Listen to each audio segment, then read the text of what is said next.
Hello hello students, कैसे हो आप सब। आई होप आप बहुत अच्छे होंगे और मेरे साथ अपनी सीटेट की प्रिपरेशन को कंटिन्यू कर रहे होंगे।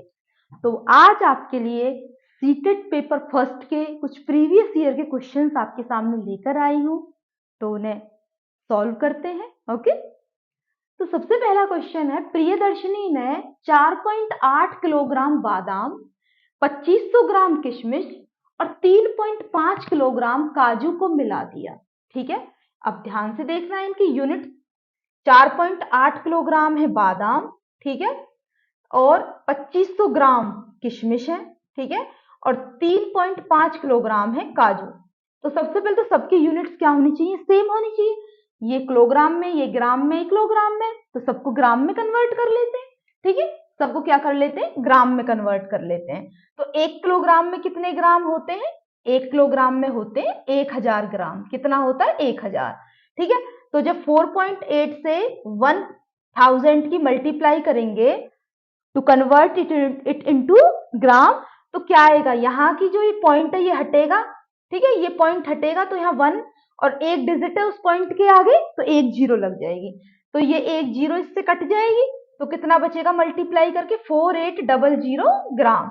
ये 2500 ग्राम ऑलरेडी ग्राम में ही है, यहाँ भी सेम ये 3500 ग्राम आ जाएगा, क्योंकि पॉइंट के आगे एक डिजिट है, तो एक जीरो तो कट जाएगी 1000 की, बचेगी सिर्फ 2 जीरो। तो टोटल वजन कितना हो गया अब इनका, टोटल इनको ऐड कर दो, 4800 को, 2500 को और 3500 को, इन तीनों को कर दो ऐड। आप कितना बनेगा अब आपका, 0 0, ठीक है, 5 5 10, 10 और 8 18, 1 4 to 6, 6 और 4 10, 10,800 ग्राम बन गया। किलोग्राम नहीं बनेगा क्योंकि हम कन्वर्ट कर चुके हैं सारी यूनिट्स को ग्राम में। क्लियर है, तो इतना। अब उसने कहा है कि मिश्रण के 3 दर्जन पैकेट बनाए हैं, 3 और दर्जन। ठीक है, सबसे पहले तो एक दर्जन में कितना होता है, एक दर्जन में होता है 12। कुछ भी अगर एक दर्जन क्वांटिटी, एक दर्जन पेन, एक दर्जन पेंसिल, तो उसमें 12 चीजें होती हैं। समझ आ गया ना। तो 3 दर्जन में कितनी होंगी, 3 दर्जन का मतलब है 36। 36 पैकेट अब उसने बना लिए, 3 दर्जन पैकेट यानी 36 पैकेट अब उसने बना लिए। तो जो 36 पैकेट हैं वो इस सामान के ही तो बनाए हैं, जो ये सामान है टोटल, किशमिश, बादाम और आपका काजू, इन तीनों का जो मिश्रण बना था इतने ग्राम का, इसको पैकेट्स में भर दिया है। और उस पैकेट, वो कितने पैकेट बनाए ऐसे उसने, टोटल 36 पैकेट बना लिए हैं। तो एक पैकेट का भार कितना है, तो एक पैकेट का भार कितना है, एक पैकेट का भार तो कैसे निकालेंगे, एक पैकेट का भार, देखो टोटल पैकेट का भार तो इतना है, मतलब जो टोटल पैकेट के अंदर सामान है वो तो इतना है, ठीक है, और टोटल पैकेट है कितने, 36 है। तो टोटल पैकेट के अंदर जो सामान है वो तो है 10,800 ग्राम, और नंबर ऑफ पैकेट्स कितने हैं, 36। डिवाइड ऐसे ही तो करते, कभी भी जब एक चीज की क्वांटिटी निकालनी होती है, देखो मल्टीप्लाई किस केस में करते हैं, जब हमें एक का दिया होता है, काफी का निकालना होता है। एक पेन आता है 5 रुपए का, 3 पेन कितने के आएंगे, 5 गुना में 3, 15 रुपए के। लेकिन डिवाइड कब होता है, भाग कब किया जाता है, जब हमें 5 पेन का दिया हुआ है, 5 पेन आ रहे हैं 15 रुपए के, तो एक पेन कितने का आएगा, 15 को 5 से भाग कर दो, 3 रुपए का आएगा। तो वही एक का निकालना है ना, एक का निकालने के लिए टोटल भार इतना है और नंबर ऑफ पैकेट इतने हैं, तो इसको डिवाइड कर दो 36 से, 36 एकम 36, 36 दिया 108 होते हैं, और 2 जीरो पीछे लग जाएंगे। आप भाग करके देख लेना, 36 से ये 3 पे जाएगा 108 और 2 जीरो पीछे लगेंगी, तो नंबर एक पैकेट का भार कितना आ गया, 300 ग्राम। एक पैकेट का भार कितना आ गया, 300 ग्राम। समझ आ गया होगा, है ना। तो नेक्स्ट क्वेश्चन करते हैं, एक वर्ग की भुजा। अच्छा, मैं आपको ना कुछ शेप्स बताती हूँ पहले। कुछ शेप होती है 2 डायमेंशनल और कुछ शेप होती है 3 डायमेंशनल। आप बैंगल देखो, चूड़ी, उसको जब आप देखते हो तो उस शेप को आप आराम से बोर्ड पे ड्रॉ कर सकते हो। मैंने ये बैंगल ले ली, आपको आराम से आगे से इसकी शेप दिख रही है, तो ये 2D है, जिसको आप बोर्ड पे ड्रॉ कर सकते हो। वो शेप आती है 2D में, जैसे वृत्त हो गया, सर्कल। सर्कल एक 2D शेप है, 2 डायमेंशनल शेप है ये, ठीक है ना। जिसकी देखो वन डायमेंशनल शेप वो होती हैं जो जिनकी केवल एक ही चीज हो। देखो लंबाई, चौड़ाई और ऊंचाई, ये तीन चीजें होती हैं किसी भी शेप को मेजर करने के लिए। लंबाई जैसे मैं एक पतली सी बिल्कुल पतला सा धागा ले लूं, वो देखिए ना आपने जिससे कपड़े सिलाई करते हैं, वो जो धागा होता है इतना पतला, उसकी सिर्फ लंबाई होती है, ठीक है, मोटाई उसमें होती ही नहीं है, बहुत बारीक सा धागा होता है। तो जिसकी सिर्फ एक ही चीज हो, या तो जिसमें लंबाई हो, अगर उसको ऐसे लिटा देंगे वो लंबाई बन जाएगा, ऐसे लिटा देंगे तो वो ऊंचाई बन जाएगा। सिर्फ एक डायमेंशनल जिसका हो उसको बोलते हैं वन डायमेंशनल। क्या बोलते हैं? One dimensional. जिसकी या तो लंबाई हो या चौड़ाई या ऊंचाई सिर्फ एक हो, जिसमें दो चीजें होती हो, लंबाई भी और चौड़ाई भी, या चौड़ाई भी या ऊंचाई भी, मतलब सिर्फ दो चीजें, कोई भी दो चीजें। जैसे मैंने ड्रॉ कर दिया आपके सामने स्क्वायर, ठीक है, स्क्वायर की एक तो लंबाई बन गई एक साइड, और एक साइड क्या बन गई? चौड़ाई बन गई। अपने घर के नीचे का फर्श देखो, या फिर छत देखो, या फिर कोई एक दीवार देखो, वो क्या बनाएंगी? स्क्वायर बनाएंगी।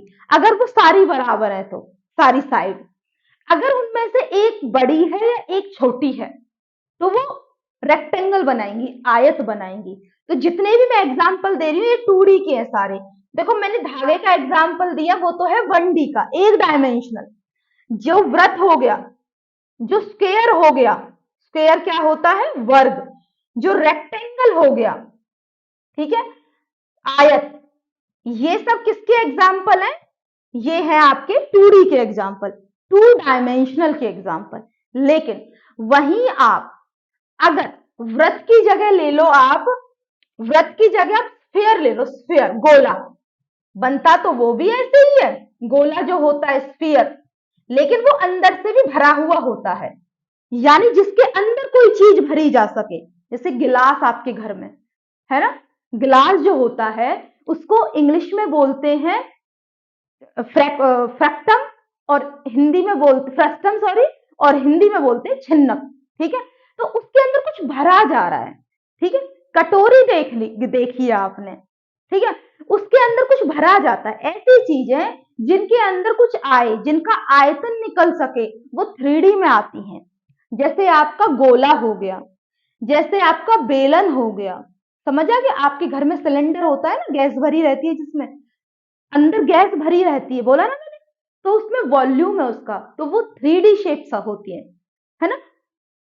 हिंदी में पता नहीं क्या बोलते हैं डायमेंशनल को, लेकिन 3D बोलते हैं, समझ आ गया? थ्री, गोला हो गया, ठीक है, सिलेंडर हो गया आपका, और जैसे आपका रूम, रूम क्या है? अगर उसकी सारी साइड्स बराबर है तो वो क्यूब बनाएगा, अगर साइड्स डिफरेंट है तो क्यूबॉइड बनाएगा। तो रूम के अंदर भी तो भरा जाता है, हम आते हैं रूम के अंदर, है ना। तो ये जिनके अंदर कुछ भरा जा सके वो शेप्स 3D में आती हैं। जिसकी लंबाई और चौड़ाई हो, सिर्फ दो चीजें हो, वो 2D में आती है, ठीक है। और जिनका सिर्फ एक डायमेंशन हो, या तो लंबाई हो या ऊंचाई हो या चौड़ाई हो, वो 1D में आती है। समझ आ गया? अच्छा, हम बात कर रहे थे अब स्क्वायर की, ठीक है। स्क्वायर, यहाँ एक स्क्वायर दिया हुआ है, ये जो मैं क्वेश्चन अभी बता रही थी ये भी पेपर में आया हुआ था, इसलिए मुझे वर्ग देखते ही वो क्वेश्चन याद आ गया, इसलिए मैंने वो भी साथ के साथ एक्सप्लेन कर दिया, ठीक है। अच्छा, अब इस क्वेश्चन को कर लेते हैं। एक वर्ग दे रखा है जिसकी भुजा 5 सेंटीमीटर है। वर्ग क्या होता है? जिसकी सारी भुजा बराबर होती है, तो भुजा कितनी है? 5 सेंटीमीटर, ठीक है, सारी 5-5 है। अब वर्ग की भुजा दुगनी कर दी जाए तो नया क्षेत्रफल कितने गुना हो जाएगा? पहले तो इसका क्षेत्रफल निकाल लेते हैं जो हमें गिवन है।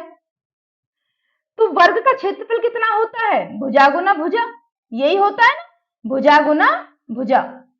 अगर इसकी जगह रेक्टेंगल होता आयत, तो उसका कितना होता? लंबाई गुना चौड़ाई। तो इसका भुजा गुना भुजा, तो भुजा कितनी गिवन है हमें? 5, 2 बार लिख दो, 5 गुना 5, पाने पाने 5 5 जा 25 सेंटीमीटर स्क्वायर। समझ आ गया? तो 25 सेंटीमीटर स्क्वायर इसका क्या आ गया? एरिया आ गया। लेकिन उसने कहा है कि अगर भुजा को दुगना कर दिया जाए, यानी भुजा अभी तो 5 थी, दुगना करने पे कितनी आ जाएगी? 5 गुना 2, 10 सेंटीमीटर आ जाएगी। अब नया क्षेत्रफल निकालो। अब नया जो क्षेत्रफल आएगा वो कितना आएगा, नया क्षेत्रफल आएगा। अब जो नई भुजा है तो उसका भुजा गुना भुजा लिखो, भुजा गुना भुजा, साइड इंटू साइड, तो ये आएगा 100 सेंटीमीटर स्क्वायर। अब उसने पूछा है कि जो पुराना क्षेत्रफल था, जो पुराना क्षेत्रफल था, जो नया क्षेत्रफल है वो पुराने क्षेत्रफल के कितने गुना है, डिवाइड करके देख लो पता चल जाएगा। 100 नया है, पुराना 25 है, 25 से कम 25, 25 चौका 100, तो कितने गुना आ गया, 4 गुना। समझ आ गया, 4 गुना, डिवाइड करके पता चल गया।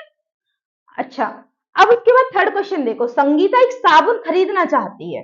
क्या खरीदना चाहती है, साबुन, ठीक है, जिसका मूल्य कितना है टोटल, 10 रुपए, साबुन का मूल्य है 10 रुपए, लेकिन उसके पास कितने पैसे हैं वो देखते हैं। 5 रुपए का तो एक सिक्का है, एक सिक्का है उसके पास 5 रुपए का, ठीक है, 5 रुपए तो ये हो गए उसके पास। दो 1-1 रुपए के सिक्के हैं, दो 1 रुपए के सिक्के हैं, मतलब एक एक के उसके पास 2 है, तो टोटल रुपए कितने हो गए उसके पास, 2 हो गए। एक एक के उसके पास 2 सिक्के हैं, तो टोटल रुपए कितने हो गए, 2 रुपए हो गए। अब 5 उसके पास 50 पैसे के सिक्के हैं, 50 पैसे के सिक्के कितने हैं उसके पास, 5, तो 5 से उसे मल्टीप्लाई कर देंगे, कितने हो गए, 250 पैसे, ठीक है। 5 उसके पास 50 पैसे के हैं, तो 50 पैसे गुना में 5, 250 पैसे, और 1 रुपए में कितने पैसे होते हैं, 100 होते हैं ना, तो मतलब हमें यहां से कितना मिल गया, अगर हम इसे रुपए में बदलेंगे तो हमें मिल गया यहां से 2.5, यानी 2.5 रुपया मिल गया हमें यहां से। समझ आ गया, 1 रुपए में 100 पैसे होते हैं ना, तो इसको 100 से जब डिवाइड करेंगे तो 2.5 रुपया हमें यहां से मिल गया, 2.5 रुपये। तो अब ये कितने हो गए, 5 और 2 7, 7 और 2 9, और 9 और आधा ये 0.5, तो 9.5 रुपए तो उसके पास हो गए हैं फिलहाल, 9.5 तो है। जरूरत कितने की है उसको, जरूरत या तो डायरेक्ट तुम्हें पता ही चल जाएगा, आधे रुपए की और जरूरत है 9.5 तो उसके पास है, आधा रुपया और चाहिए, यानी 50 पैसे और चाहिए उसको, ठीक है। कितना चाहिए उसको, 50 पैसे और चाहिए उसको, या फिर आप माइनस करके देख लो, 10 है आपके पास, 10.0 लगा लो, क्योंकि ये पॉइंट वाला है ना, माइनस करके देख लो।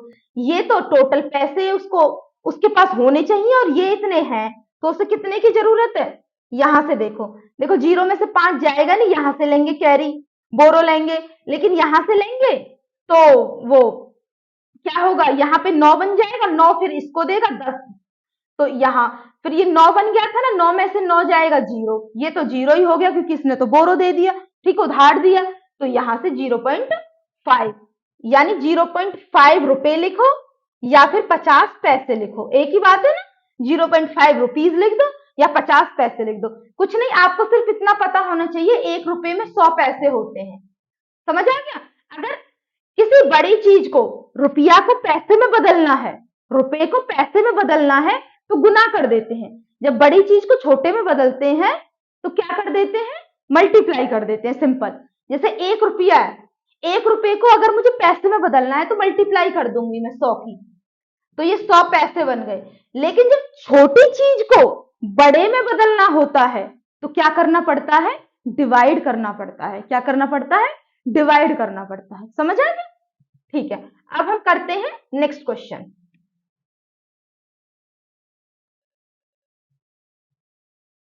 ठीक है। बढ़ते हुए क्रम में लिखिए, बढ़ते हुए क्रम में, पहले आपके पास फ्रैक्शंस है, देखो अगर आपको सिंपल कोई क्वेश्चन दिया होता, अब तो ये उल्टे लिख दिए, 4 3 और 2 दे दिए होते तो आप सिंपल बढ़ते हुए क्रम में लिख देते, 2 पहले आएगा, 3 उससे पीछे, 4 सबसे पीछे, यही बढ़ता हुआ क्रम है? यही तो है आरोही क्रम, बढ़ता हुआ क्रम, आरोही भी बोल सकते थे वो, इसके जगह जो बढ़ता हुआ क्रम लिखा है ना, आरोही क्रम भी यूज किया जा सकता था, ठीक है। आरोही का मतलब भी बढ़ता हुआ ही होता है, अवरोही का मतलब पहले सबसे बड़ा, फिर उससे छोटा, फिर उससे छोटा, फिर उससे छोटा, अवरोही होता है, ठीक है। तो अब लेकिन हम ऐसे नहीं कर सकते सीधा, तो यहाँ आपको क्या करना है, जो इनके नीचे दिए हुए हैं ना, ये इनके डेनोमिनेटर, इनका एलसीएम ले लीजिए आप, क्या करो आप, इनका एलसीएम ले लो, 2 3 और 4 का, taking LCM of denominator 2 3 and 4, तो 2 1 जा 2, 3 2 2 जा 4, अब ये किसी से डिवाइड होगा नहीं क्योंकि 3 भी प्राइम नंबर है, 2 भी, ये केवल अपने अपने आप से डिवाइड होने हैं, तो अब इनका एलसीएम कितना है, 2 मल्टीप्लाई 3 मल्टीप्लाई 2, यही है ना। 1 को तो छोड़ ही दो, 1 को क्या मल्टीप्लाई कर रहे हो। 2 3 जा 6, 6 2 जा 12, 12 एलसीएम आ गया। करो तो कर लो बेशक, कोई फर्क नहीं पड़ेगा तब भी, ठीक है। 12 एलसीएम आ गया, तो एलसीएम को लिख लो यहाँ पे आप, ठीक है। अब इस 2 से इसको डिवाइड करो, 2 से कितने पे जाएगा, 6 पे, 2 6 जा 12, डिवाइड कर दिया, और ऊपर वाले से 6 की मल्टीप्लाई कर दो, 6 1 जा 6 कर दिया। अब कॉमा लगा दो, कॉमा है तो बीच में प्लस है तो प्लस लगा दो, माइनस है तो माइनस, जैसे आप सिंपल एडिशन करते थे छोटी क्लासेस में वही। अब 3 से डिवाइड कर दो इसको, 3 से डिवाइड होगा ये 4 पे, अब उस 4 की मल्टीप्लाई कर दो ऊपर वाले 1 से, 4 1 जा 4। अब इस 4 से डिवाइड करो 12 को, 3 जा पे जाएगा, 3 जा जो 3 वर्ड आया है उसकी मल्टीप्लाई कर दो अब ऊपर वाले 1 से, 3 1 जा 3। अब इनको सेपरेट कर लो अलग अलग कॉमा लगा के। अब आप बता दो मुझे कौन से बढ़ते हुए क्रम में लिखना है ना, तो सबसे छोटा कौन सा है, आप कहोगे ये है सबसे छोटा, तो 3/12 हो गया। फिर उससे बड़ा कौन सा है जी, उससे बड़ा तो 4/12 है। अब उससे बड़ा कौन सा है, 6/12 है। अब इनके असली वाले नंबर लिख दो यहाँ पे, है ना। अब असली वाले नंबर आपने कहां से स्टार्ट किया, पीछे से स्टार्ट किया है, तो ये भी आपके पीछे से स्टार्ट होंगे। अब तो 1/4, 1/3 और 1/2, तो ये आपका बढ़ता हुआ क्रम है। समझ आ गया ना। तो आपको क्या करना है, यहाँ पे मेनली एलसीएम लेना है, ठीक है। एलसीएम होने से क्या होगा, इनके डेनोमिनेटर सबके बराबर आ जाएंगे, एक जैसे हो जाएंगे। जब डेनोमिनेटर एक जैसे हो जाएंगे तो हमें उससे कोई मतलब नहीं, हमें सिर्फ उसके न्यूमरेटर ऊपर वाले से मतलब रहेगा। जिसका ऊपर वाला बड़ा होता है वो नंबर भी बड़ा होता है पूरा। जैसे मैं आपको बताती हूं, अगर मैं आपके सामने 1/5 लिखूं और 2/5 लिखूं, और अब मैं आपसे पूछूं कौन सा नंबर बड़ा है, तो आप कहोगे 2 बड़ा है। जिसका न्यूमरेटर बड़ा होता है वो पूरा नंबर बड़ा माना जाता है। लेकिन वही अगर मैं उल्टा बोलूं, मैं यहां लिख दूं 2/5, ठीक है, और 2/10, समझ आया। अब इनके न्यूमरेटर तो बराबर है, एक ही जैसे, तो उससे तो कोई फर्क नहीं पड़ेगा, जो दोनों ही एक जैसे हैं तो क्या देखना उन्हें, फिर नहीं देखेंगे। लेकिन इनके डेनोमिनेटर अलग अलग है, हर अलग अलग है। जिसका नीचे वाला बड़ा होता है ना वो नंबर छोटा हो जाता है, क्योंकि नीचे का मतलब भाग कर रहा है वो, जितना बड़े नंबर से भाग होगा उतना ही नंबर छोटा बन जाएगा। तो यहाँ पर ये नंबर छोटा है और ये नंबर बड़ा है 2/5 वाला। क्लियर है ना आपको। तो आपको कभी भी ऐसे बढ़ता हुआ या घटता हुआ क्रम पूछे तो आपको सीधा एलसीएम ले लेना है, ठीक है ना। अब नेक्स्ट करते हैं, नीचे दिए पैटर्न में लुप्त संख्या बताओ। इसमें तो थोड़ा सा माइंड आपको लगाना पड़ेगा। दूसरा, ये एकदम से नहीं होता है, इसके लिए थोड़ी प्रैक्टिस करनी होगी, ऐसे टाइप के क्वेश्चंस करने होंगे आपको। समझ आ गया ना। कम से कम 40-50 क्वेश्चन आपको करने पड़ेंगे ऐसे, तभी आपके माइंड में कोई नई ट्रिक आएगी। क्योंकि यहां तो मैं बता दूंगी एक क्वेश्चन के लिए, लेकिन ऐसे ही मिसिंग नंबर्स लुप्त संख्या वाले आपको क्वेश्चन करने पड़ेंगे 40-50, और आपको खुद ब खुद अगले क्वेश्चन में अपने आप आपके माइंड में स्ट्राइक कर जाएगी कि इसमें ये ट्रिक अप्लाई होगी। समझ आ गया। इसको तो मैं करवा देती हूँ। देखो इसमें क्या है, पहले दो नंबर कैसे आए, अगर मैं एक में 5 ऐड कर देती हूं तो अगला नंबर मिल जाता है, 1 जमा में 5 6। अब देखो अगला 6 में अगर मैं 9 ऐड कर दूं तो 15 मिल जाएगा, या फिर माइनस करके देख लो, दूसरे में से पहला माइनस करेंगे तो 5 आएगा, तीसरे में से दूसरा माइनस करेंगे तो 9 आएगा, यहां भी देख लो। इसमें से इसको माइनस करेंगे तो कितना आएगा, 21 आएगा। 6 में से 5 गया 1 और 6 में से 4 गया 2। अब देखो 11 में से 6 गया 5, 8 में से 6 गया 2। अब देखो, आप जब इनको ऐसे आप माइनस करोगे तो अभी तो आपको कोई पैटर्न नहीं मिल रहा है। यहाँ 5 ऐड होके बना है, यहाँ 9 ऐड होके बना है, यहाँ ये इस वाली संख्या, ये इस वाली संख्या से 21 ऐड होके बना है, 25 ऐड। लेकिन आपको एक बात पता चल रही है कि हर बार 4 का अंतर आ रहा है। 9 और 5 में देखो 4 का अंतर आ रहा है, इधर 21 और 25 में भी 4 का अंतर आ रहा है, आ रहा है ना। तो मतलब क्या है कि जो ये संख्या बनेगी ना, यहाँ x मान लो, तो ये जो संख्या बनेगी, ये इस संख्या में और इस संख्या का जो अंतर है, यहाँ 9 है ना, इन दोनों संख्याओं का अंतर 5 और 9 का, तो इस संख्या में भी 4 का ही अंतर होगा। मतलब ये जो संख्या बनेगी ये 13 ऐड करके बनेगी, इसमें कितना ऐड करके बनेगी, 13, तो यहाँ पे ये 28 आएगा। समझ आ गया ना। इन दोनों संख्याओं में 5 का अंतर है, इनमें 9 का अंतर है, इनमें 21 का अंतर है, इनमें 25 का, तो 4 का अंतर है ना। तो यानी दूसरी, जो तीसरी और जो चौथी संख्या है, इसमें भी 4 का ही अंतर होगा, ये वाला। और 4 के अंतर का मतलब क्या है कि 9 में 4 जुड़ने चाहिए, जैसे 5 में 4 जुड़े थे ना 9 बनने के लिए, ऐसे ही 9 में भी 4 जुड़ना चाहिए 13 बनने के लिए। तो मतलब इन दोनों संख्याओं में 15 और x वाली संख्या में कितने का अंतर है, 13 का, तो 13 ऐड करके कितना बनेगा, 28। समझ आ गया। मैंने वही कहा था, प्रैक्टिस करनी है आपको इन क्वेश्चंस के लिए। ठीक है, तो नेक्स्ट करते हैं अब हम अगला क्वेश्चन। रुबीना ने कार से 16:50 पे यात्रा शुरू करी। 16:50 का मतलब है, 16:50 का मतलब 4:50 है ना, शाम वाले। ठीक है, 12 बजे के पीछे पीछे का जो टाइम होता है उनको ऐसे ही शो करते हैं, 12, 13, 14, 15, 16, ऐसे जब दिन के 12 बज जाते हैं ना उसके बाद। ठीक है, तो ये 16:50, और उसने जो यात्रा है वो उसी दिन 21:15 पे खत्म कर दी। अब ध्यान लगाओ बिल्कुल, 16:50 का मतलब है 12 और 4, 16, तो उसने दोपहर के 4:50 पे शुरू करी, और रात के 21 कब बजेंगे, 9, है ना, 12 और 9 21 हो जाते हैं, तो 9:15 पे रात के 9:15 बजे यात्रा खत्म कर दी। तो कितना टाइम लिया यात्रा में, कुछ नहीं, ये माइनस कर दो। लेकिन माइनस करने के लिए आपको एक चीज याद रखनी है जब भी घंटे, मिनट और सेकंड माइनस करते हैं आपस में से, तो एक चीज का ध्यान रखना है, वो मैं बता देती हूँ। आवर्स लिखो अलग, घंटे और मिनट्स अलग लिखो। तो घंटे के नीचे तो घंटे लिख दो 21 और 15 मिनट के नीचे, ऐसे यहाँ पे 16 और 50। समझ आया। अच्छा, अब देखो ऊपर तो है 15 और नीचे है 50, तो नीचे बड़ा है ऊपर छोटा है, तो मतलब बोरो लेनी पड़ेगी, उधार लेना पड़ेगा अगले वाले से। लेकिन उसके लिए आपको क्या करना पड़ेगा, इस पे से 1 घंटा लेना पड़ेगा। देखो 8 है ना, घंटे, घंटा लेना पड़ेगा हमें, हम 1 नहीं ले रहे हैं, हम 1 घंटा ले रहे हैं। ठीक है, अब ये जो 1 घंटा है जब इस मिनट के पास जाएगा तो घंटे में से तो 1 घंटा जा रहा है, ये तो 20 बन जाएगा। ठीक है, समझ आ गया, ये तो 20 बन जाएगा, 21 था, 1 घंटा इसने दे दिया, ये तो 20 घंटे बन गए। लेकिन जब वो मिनट के पास जाएगा तो वो 1 घंटा किस में बदल जाएगा, 60 सेकंड में बदल, 60 मिनट में, क्योंकि 1 घंटे में 60 मिनट होते हैं, तो वो 1 घंटा 60 मिनट में बदल जाएगा। तो मतलब यहाँ पर 15 जमा में 1 16 नहीं ऐड होगा, यहाँ 15 जमा में 60 75 ऐड होगा। समझ आ गया है ना।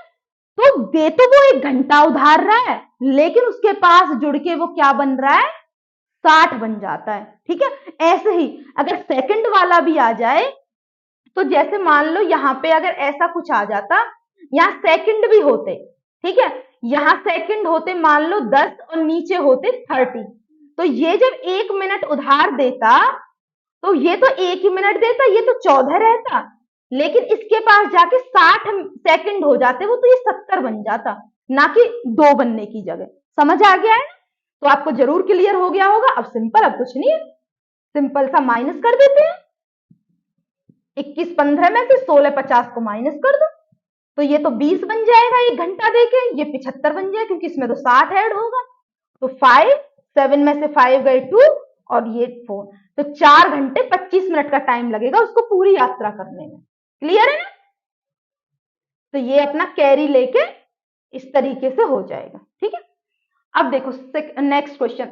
100 एक संख्या है, उसमें पूर्ण संख्या जोड़ी जाती है, होल नंबर। समझा, ऐसे नहीं 0.1 0.2 1.3 1.5 20.0 20.3 20. ऐसे नहीं, पॉइंट वाले नहीं, पूरा नंबर। समझ आ गया, एक पूर्ण संख्या जोड़ी जाती है। मान लो वो x संख्या मैंने इसमें जोड़ दी, अब वो क्या कह रहा है कि अब वही संख्या घटाई जाती है। अब अगली बार उसने कहा है उसी संख्या को घटा दो, ठीक है।